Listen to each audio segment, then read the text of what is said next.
ఆపదామపహర్తారం దాతారం సర్వసంపదాం లోకాభిరామం శ్రీరామం భూయో భూయో నమామ్యహం. జై శ్రీమన్నారాయణ. ప్రియ భగవద్బంధువులారా, భగవద్గీతలో మొదటి 6 అధ్యాయాల్లో ఆత్మతత్వాన్ని గురించి భగవంతుడు ఉపదేశం చేస్తాడు. ఆత్మ అంటే మనమే. మన గురించి తెలుసుకోవలసిన అంశాలని మొదటి 6 అధ్యాయాల్లో భగవంతుడు ఉపదేశం చేస్తాడు. ఏం తెలుసుకోవాలి మన గురించి? మనము శరీరము కంటే వేరు. శరీరం మన వస్తువు, ఇది మనది. నేను శరీరం కాదు, నాది శరీరం. నేను పెరుగుతున్నా, నేను తరుగుతున్నా అనకూడదు. నా శరీరం పెరుగుతోంది, శరీరం తరుగుతోంది అనాలి. నేను పెరుగుతున్నా, నేను తరుగుతున్నా అనేది మోహము, అజ్ఞానము అని అంటామన్నమాట. అది నిజాన్ని ఉండకూడదు. చాలామందికి ఉండదు కూడాను. నా శరీరాన్ని తగ్గించుకోవడానికి నేను వ్యాయామం చేస్తున్నానండి, యోగాభ్యాసం చేస్తున్నాను, లేదేదో ఆహారపు నియమాలు పాటిస్తున్నాను, డైటింగ్ చేస్తున్నాను, నా శరీరాన్ని కొంచెం కంట్రోల్ చేసుకోవడానికి, తగ్గించుకోవడానికి అని అంటారు తప్ప నేను తగ్గడానికి, నేను పెరగడానికి అని అనరు. శరీరము వేరు, నేను వేరు. శరీరం అనేది ఒక బాధ్యత నెరవేర్చుకోవడం కోసం జీవుడికి అందిన పరికరం. జీవుడు దాన్ని వాడుకోవడానికి ఇక్కడికి వచ్చాడు. వాడుకోవడానికి వీడు రాలా, వాడుకోవడానికి వీడిని ఇక్కడికి తెచ్చి పెట్టిన వాడు ఒకడు ఉన్నాడు వెనకాతల. ఎవడు తెచ్చాడు, ఎవడిక్కడ పెట్టాడు, ఇందులో వీడు ఉన్నంత వరకు చేసే పనిని ఎట్లా చేయాలి?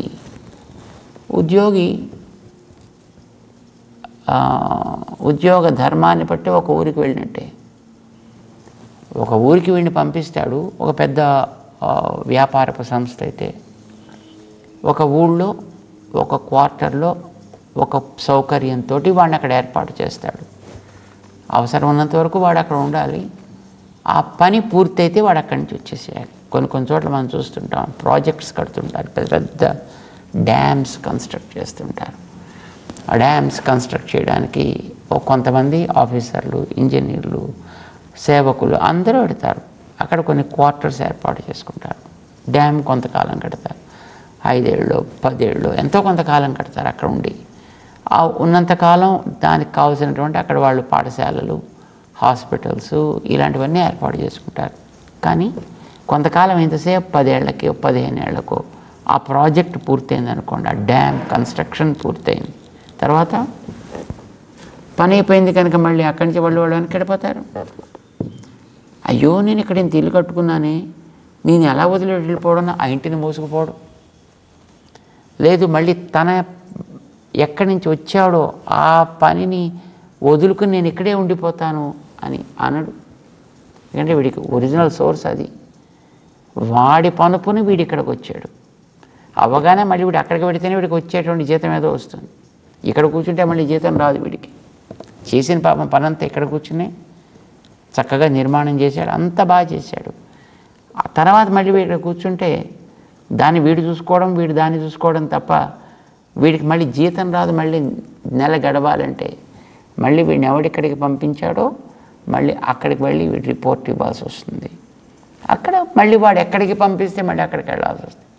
మరొక ఎక్కడో నది దగ్గరికో మరొక ఊరికో పంపిస్తే అక్కడికి వెళ్ళి మళ్ళీ అక్కడ కన్స్ట్రక్ట్ చేసే ఉద్యోగంలో వాడు ఉండాల్సి వస్తుంది. మరి కట్టినవన్నీ ఏమవుతాయి? ఇవన్నీ ఇక్కడ వదిలిపెట్టిపోవాల్సిందే. వీటిని మళ్ళీ ఎత్తుకుని ఆంజనేయుడు సంజీవని పర్వతం మోసుకుపోయినట్టుగా వీడు మోసుకుపోవడానికి అవకాశం ఉండదు. మానవ శరీరం కూడా అంతే.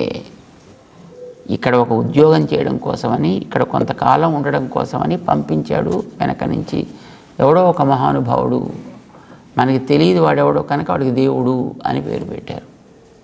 అంటే కనిపించకుండా ఉండి నడిపిస్తూ మన చేత పనులు చేయిస్తున్నాడు కనుక వాడికి దేవుడు అని పేరు పెట్టారు.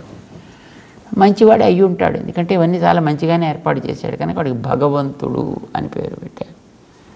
మన ఇక్కడ పనిచేస్తుంది లేనిది వాడిని గమనిస్తూ ఉంటాడు కనుక వాడి పేరు పరమాత్మ అని పేరు పెట్టారు. వాడి శాసనానికి కట్టుబడే మనం ఇక్కడ పనిచేస్తున్నాం కనుక వాడికి ఈశ్వరుడు అని పేరు పెట్టారు. వెనకాతల ఒకడు ఉంటాడు, వాడు ఇక్కడ పంపించాడు, ఇక్కడ మనం పని చేస్తున్నాం. పని చేసినంత వరకు చాలా సీరియస్గా సిన్సియర్గానే మనం పని చేయాల్సిందే. ఎందులో మనం కాంప్రమైజ్ కావడానికి వీల్లేదు కదా. అక్కడ కట్టేటప్పుడు అదొక పెద్ద నీటి మీద కట్టే పెద్ద డ్యామ్, పెద్ద ప్రాజెక్ట్. ఏదో ఇప్పుడు మన వాళ్ళు పెద్ద పెద్ద నదుల మీద డ్యామ్స్ కడుతున్నారు చూడండి, పెద్ద పెద్ద బ్రిడ్జెస్ కడుతున్నారు, రైల్ బ్రిడ్జెస్ కడుతున్నారు, రోడ్ బ్రిడ్జెస్ కడుతున్నారు, రైల్ రోడ్ బ్రిడ్జెస్ కడుతున్నారు. దాని కింద పెద్ద డ్యామ్ ఉంటుంది, దాంట్లో నీటి స్టాక్ ఉంటుంది, కొన్ని గేట్స్ ఉంటాయి, దాన్ని ఎప్పుడెప్పుడు పంపించాలో పంపించాల్సి వస్తుంది. దానికోసం కొంత స్టాఫ్ వేరే కేటాయించి పెట్టినా అవి ఏర్పాటు చేసేటటువంటి స్టాఫ్గా వీడు వచ్చినప్పుడు వీడు కొంతకాలం పని చేస్తాడు. పని చేసినంత వరకు అక్కడ వాడిగా ఉంటాడు. ఆ పని పూర్తి అయిపోయిన తర్వాత అక్కడ దానికి నమస్కారం పెట్టి వాడు అక్కడి నుంచి వెళ్ళిపోవాల్సి వస్తుంది. మనం కూడా ఇక్కడ ఈ ప్రపంచంలో ఏదో ఒక డ్యామ్ నిర్మాణం చేయడానికి, ధర్మ సేతు కట్టడానికి వచ్చాం, ఒక సుందరమైన సేతు నిర్మాణం చేయడానికి మనం వచ్చాం. ఉన్నంత వరకు దానికి తగ్గట్టుగా మనం పని చేయాలి. అయితే అది చేసేటప్పుడు జ్ఞాపకం పెట్టుకోవాలి, ఇదంతా మొత్తం నేనే ఉద్ధరిస్తున్నాను అనకూడదు. ఎందుకంటే వీడు దాంట్లో ఒక పైసా వీడు ఖర్చు పెట్టట్లా. దానికి శాంక్షన్స్ అన్నీ పైన వాడు ఇస్తున్నాడు, తన జీతం వాడే ఇస్తున్నాడు, పరికరాలని వాడే ఇస్తున్నాడు. తను దాంట్లో ఒక ఒక ఒక ఉపకరణంగా ఉండి ఇక్కడ దీన్ని పని చేస్తున్నాడు. He's just playing a role of an instrument along with so many others. వాళ్ళు మిగతా వాళ్ళతో కలిస్తే కదా వీడు చేయవలసింది. ఒకడు కూర్చొని బ్రిడ్జి కట్టగలుగుతాడా ఏంటి? కాదు. ఇంత పని మనం చేసినా కొంతకాలంతో మళ్ళీ ఇక్కడి నుంచి వెళ్ళాలి. ఇక్కడ ఉండేటప్పుడు మనతో పని చేయడానికి కొంతమందిని ఏర్పాటు చేస్తాడన్న తల్లి, తండ్రి, తనయుడు, భార్య, భర్త, బంధువులు, స్నేహితులు. అప్పుడప్పుడు వీడిని పని చేయించడానికి కాస్త ఆక్షేపణ చేస్తే తప్ప మళ్ళీ వీడు పౌరుషం వచ్చి కొత్త పని చేయడు కనుక ఆక్షేపణ చేసేవాళ్ళు, కొందరు తిట్టేవాళ్ళు, కొందరు ఉపదేశం చేసేవాళ్ళు, రకరకాలైనటువంటి వ్యక్తులు వాడి యొక్క స్థితికి తగ్గట్టుగా వాడికి చుట్టూ ఇస్తాడు. వాటితోటి వాడు ఉండాలి. దాంట్లో ఎక్కడెక్కడి నుంచి ఏదేది ఎంతెంత వరకు అవసరమో వాటిని వాడు గ్రహిస్తూ ఉండాలి. ఇది పర్మనెంట్ కాదని గుర్తించగలగాలి. అక్కడ మనం పొరపాటు పడతాం, అక్కడ మనం మర్చిపోతుంటాం. మనకి ఇదే పర్మనెంట్, ఈ శరీరమే పర్మనెంట్, ఈ బంధుత్వమే మనకి పర్మనెంట్ అని అనుకోవడం చేత వీడు దుఃఖపు సముద్రంలో మునుగుతూ ఉంటాడు. అది ఒక అజ్ఞానం అనేటువంటి మబ్బులని వీడి జ్ఞానం అనే సూర్యుడికి కప్పుతూ ఉంటుంది. ఇది పోవాలి. ఇది పోవాలంటే ఏం కావాలి? వీడి క్రమంగా మంచి మంచి గాలులు వీయాలి, ఈ మబ్బుల్ని మళ్ళీ చెదరగొట్టాలి. ఏమి గాలులు వీయాలి అంటే ఉపదేక్షంతితే జ్ఞానం అని చెప్పిన సజ్జనుల యొక్క సాంగత్యం నీకు ఏర్పడాలి. మహానుభావులు చెప్పేటటువంటి ప్రవచనముల వల్ల, ఉపదేశముల వల్ల నీలో మళ్ళీ కాస్త ఈ గాలులు పోవాలంటే నువ్వెవడవో నీకు తెలియాలి, నువ్వు ఎందుకు వచ్చావో తెలియాలి, ఏం చేస్తున్నావో తెలియాలి, పని చేయాలి అనేటువంటి ఒక పట్టుదల కూడా నీలో ఉండాలి. పని చేస్తూ నేను ఒక పరికరాన్ని, పని వాడిది, చేయించేది వాడు, ఫలితం అందరికీ, నేను కేవలం ఒక పరికరాన్ని మాత్రమే. ఇది జ్ఞాపకం పెట్టుకోవాలి. ఇలా ఉండడాన్ని వాడిని కర్మ సన్యాసి యోగి అంటా. అలా ఉండగలిగితే ఒక వ్యక్తి కర్మ సన్యాస యోగి అంటే పని చేస్తూ కూడా పనిని తన వెనకాత నడిపే వాళ్ళ మీద గుర్తించి వాళ్ళ మీద పెట్టి తను చేసేది సిన్సియర్గా చేస్తున్నటువంటి ఒక మంచి వ్యక్తి అని అర్థం. ఇది అందరికీ కావాలి. ఇది ఎంతెంత నువ్వు పెద్దల ద్వారా వింటుంటే నీలో అంతంత జ్ఞానం కలుగుతుంది. నీ మీద ఆవరించి ఉండేటువంటి జ్ఞానానికి ఆవరించి ఉండేటటువంటి అజ్ఞానము అనేటువంటి మేఘాలు క్రమంగా తొలగుతూ ఉంటాయి. అది తొలగితే తేషాం ఆదిత్యవత్ జ్ఞానం ప్రకాశయతి. వీడికి సహజంగానే ఉంది, జ్ఞానం ఉంది. కానీ ఈ జ్ఞానాన్ని ఈ మధ్యలో ఈ ఫలసంగ కర్తృత్వాలు అనేటటువంటి మూడిటితో కలుసుకున్నటువంటి బాగా దట్టముగా తయారైనటువంటి దుఃఖములను వర్షించే మేఘాలు ఆవరించాయి. మేఘాలంటే ఏమిటి? పొగ, నీరు, తేజస్సు వల్ల అది పొగ రూపాన్ని దాల్చింది. నీరు ఆ రూపంలోకి మారింది. ఇవి కలిస్తేనే కదండి మేఘం ఏర్పడేది. జ్యోతిష్ ఉంది, దాంట్లో తేజస్సు ఉంది, నీరు ఉంది దాంట్లోనూ, అది పొగ రూపంలో ఆవరించి ఉంది. అదంతా దట్టముగా అలుముకుంది, అది మేఘమైంది. వీటిని మనం ఎంతవరకు తొలగించుకోగలుగుతాము? ఎప్పుడు తొలగుతాయంటే మనం చేసే పనిలో మనం కాంప్రమైజ్ కావడం, పని మంచిగా చేస్తూ ఉండాలి, కానీ తెలుసుకునే వినకథలు కల్పించాలి. అది మనకి ఏ రకంగానూ కూడా బంధకములు కావు, మనని ఆక్రమించవు. చూడండి, అప్పుడప్పుడు మండేటటువంటి మంట పొగని కూడా ఇస్తూ ఉంటుంది. ఎందుకంటే ఆ వేసిన కట్టెల్లో తడి చేరితే. అట్లాగా మనలో ఉండేటువంటి జ్ఞానం అనే అగ్ని ప్రజ్వలిల్లుతూ ఉంటే దీంట్లో వేసే కట్టెలు కొన్ని ఉంటాయి. మనం చేసేటువంటి పనుల వల్ల ఏర్పడేటువంటి అభిమానాలు కొన్ని, ఇవి ఇందులో వేసేటటువంటి తడి అది పొగనిస్తూ ఉంటాయి. ఆ పొగ వల్ల మళ్ళీ కళ్ళు మండుతూ ఉంటాయి, ముక్కు మండుతూ ఉంటుంది, మనకి రోగాలు వస్తూ ఉంటాయి. అయితే ఆ తడి ఎంతెంత తగ్గితే కట్టెలు అంతంత బాగా మండుతూ ఉంటాయి. మనం చేసేటటువంటి పనులు, ఇది నాది కర్తృత్వం తన మీద పెట్టుకొని, నా వల్లే జరుగుతోంది అనేటటువంటి పట్టు, దాంతో సంఘం పెట్టుకొని, దీనివల్ల కలిగే క్రెడిబిలిటీ అంతా మొత్తం నాకే కావాలి అనే ఫలకాంక్ష, ఇలాంటి తడులు కాస్త తగ్గితే అప్పుడు వీడు చేసే ప్రతి కర్మ కూడా వీడికి మంచి యోగ్యతను కలిగిస్తుంది. ఆ నిప్పు జాగ్రత్తగా మండేటట్టు చేస్తుంది. వీడి జ్ఞానం అనే అగ్ని చక్కగా ప్రజ్వలిల్లగలిగేటట్లుగా వీడికి చేస్తుంది అన్నమాట. వీడి చేయవలసిన వాటిని దూరంగా పెట్టాలి. మనకి ఈ అజ్ఞానం అనేది బాగా దట్టంగా అలుముకోవడం చేత మనం ఇవన్నీ మన మీద వేసుకుంటున్నాం మనం అన్నమాట. దాన్ని కొంచెం తగ్గించమంటాడు శ్రీకృష్ణుడు 15వ శ్లోకంలో, 16వ శ్లోకంలో. ఎందుకని చెయ్యాలి మనం అంటే, వీటన్నిటిని కూడా పంపించిన వాడు నేను రా బాబు అని చెప్పుకుంటున్నాడు అని కథలు. ఆయన నేను ఎప్పుడూ ఉంటా, నిన్నెప్పుడు ఏదో పనిలో నేను పెడుతుంటా, చేసేటువంటి స్థానాలు నేను క్రియేట్ చేస్తుంటా. అసలు ఉపదేశం ప్రారంభంలో చెప్పాడు ఆయన ఈ మాటనండి. 2వ అధ్యాయంలో 12వ శ్లోకంలో చెప్పాడు ఆయన. నత్వేవాహం జాతునాసం నత్వన్నేమే జనాధిపాః నచైవ న భవిష్యామః సర్వే వయమతః పరం. నేను ఎప్పుడు కూడా లేకపోవడం అనేది ఉండదు. నన్ను పక్కకి తోసేసి ఎవడో ఆక్రమించుకోవడం సీట్ అనేది ఎప్పుడూ జరగదు సుమా. నేనెప్పుడూ ఉంటా. అహం నత్వేవా, నేను లేకపోవడం అనేది నా ఉండదు. జాతు నా ఆసం, ఇప్పుడు ఉన్నా, అప్పుడు ఉన్నా, ఎప్పుడు ఉంటా నేను. ఇమే జనాధిపాః, ఇమే ఎదురుకుండా ఉండేటటువంటి రకరకాల మంది వాళ్ళందరూ చూపిస్తున్నాడు ఆయన. ఇమే జనాధి, ఒకడు కాదు జీవుడు, అనేకులు.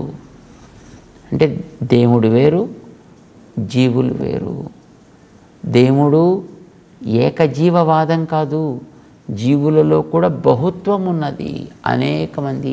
ఇమే జనాధిపాః జాతు నాసన్ ఇది నా.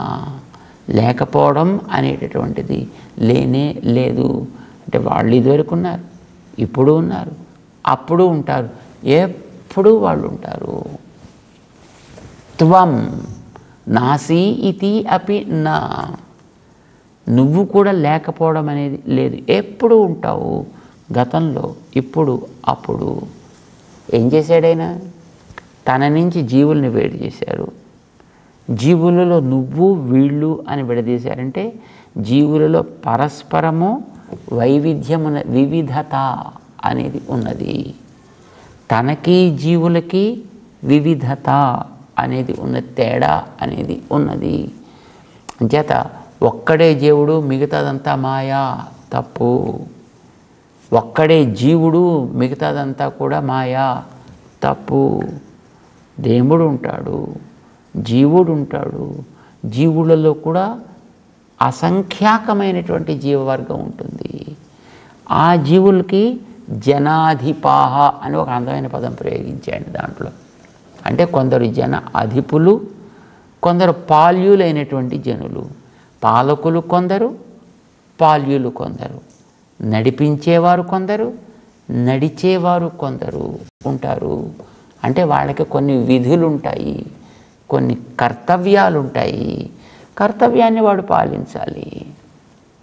అంచేత జీవులు కొన్ని కొన్ని బాధ్యతలతోటి, కొన్ని రకాల దేహాలతోటి వాళ్ళు వస్తారు ఈ ప్రపంచంలోకి.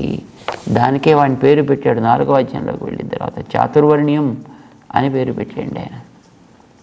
చాతుర్వర్ణ్యం 4 రకాలుగా ఉంటారయ్యా వీళ్ళంతా. దేవ, మనుష్య, తిర్యక్, స్థావరాత్మకంగా దేహాలను ధరిస్తూ ఉంటారు, ఎప్పుడూ ఉంటారు. ఈ దేహాలనేటటువంటి ప్రవాహం కూడా ఎప్పుడూ సాగుతూ ఉంటుంది. తెలుసుకో. వైవిధ్యాన్ని చూపించాడు ఆయన.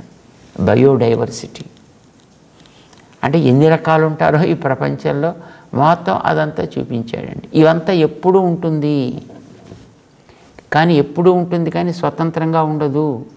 నడిపించేటువంటి వాడిని వెనకాతలు నేనుండి నడిపిస్తే నడుస్తుంటాయి. నడిపించేవాడిని నేనప్పుడు కర్తని నేనే కదా. అంచేత తస్య కర్తారమపి మాం విద్ధి, నేను కర్త దీనికి అంతటికి అన్నాడు. కానీ మనం ఏం చేస్తున్నాం? నేనే కట్టానండి ఇంటిని, నేనే కట్టానండి ఈ ఊరిని, నేనే కట్టానండి ఈ రాజధానిని, ఇదంతా నా నిర్వాహకం. ఈ క్లెయిమ్ మనం చేస్తున్నాం.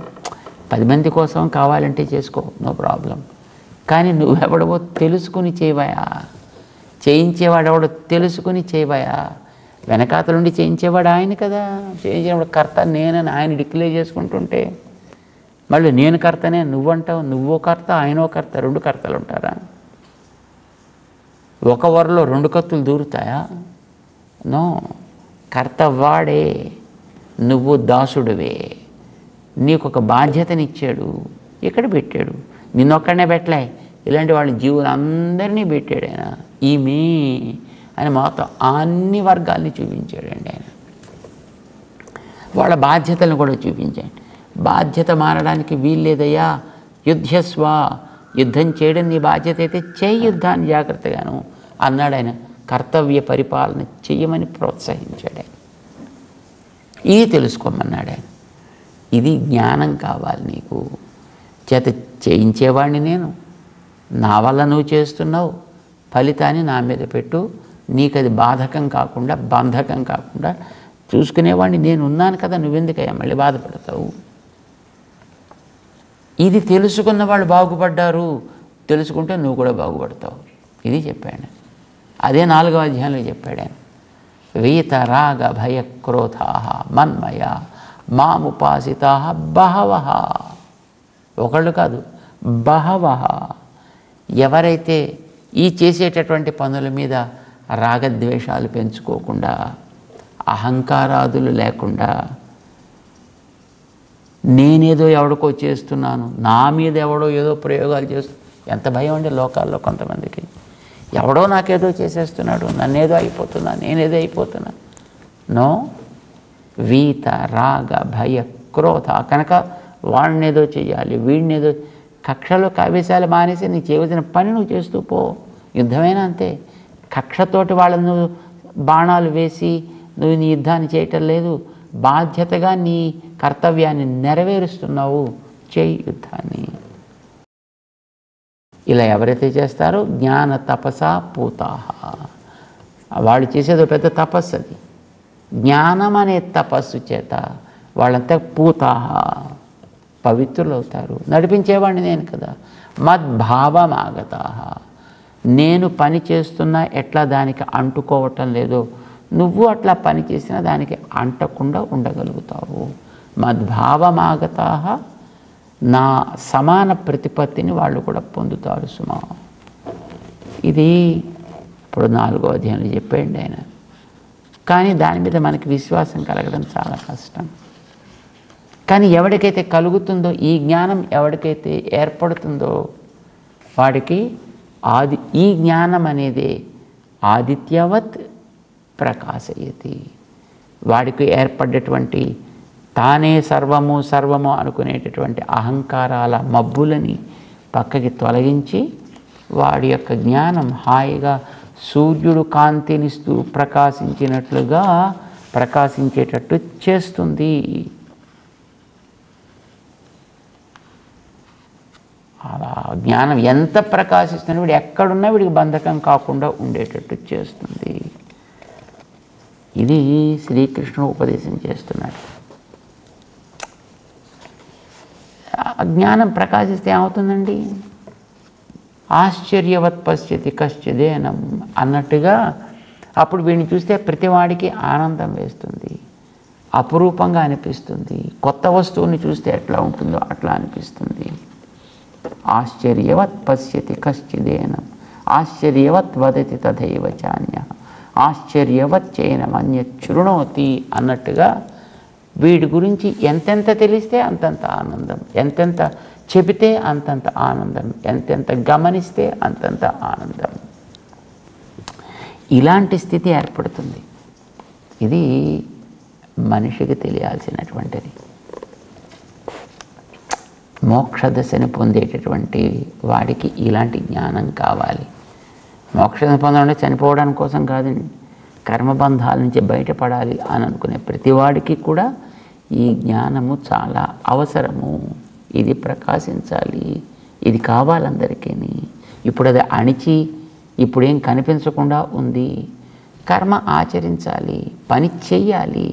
పని చేస్తేనే తొలగుతుంది తప్ప పని చేయనని కూర్చుంటే తొలగదు. కనుక అర్జున, నువ్వైనా నీకు విహితమైనటువంటి యుద్ధకర్మని చెయ్యాలి. ఏమవుతుందండి చచ్చి చెడి ఇంత చేస్తే ఏం వస్తుందని దానివల్ల బాగుపడతావు. నీ జ్ఞానం నీకు సహజంగా ప్రకాశిస్తుంది, నువ్వెవడవో నీకు తెలుస్తుంది. మళ్ళీ ఇట్లాంటి ఈ బంధంలోకి అవసరము లేనటువంటి ఒక స్థితి నీకు ఏర్పడుతుంది. ఇది 5వ అధ్యాయంలో ఆయన 16వ శ్లోకంలో ఉపదేశం చేస్తూ అర్జునుడిని ముందుకు తీసుకువెడుతున్నాడు.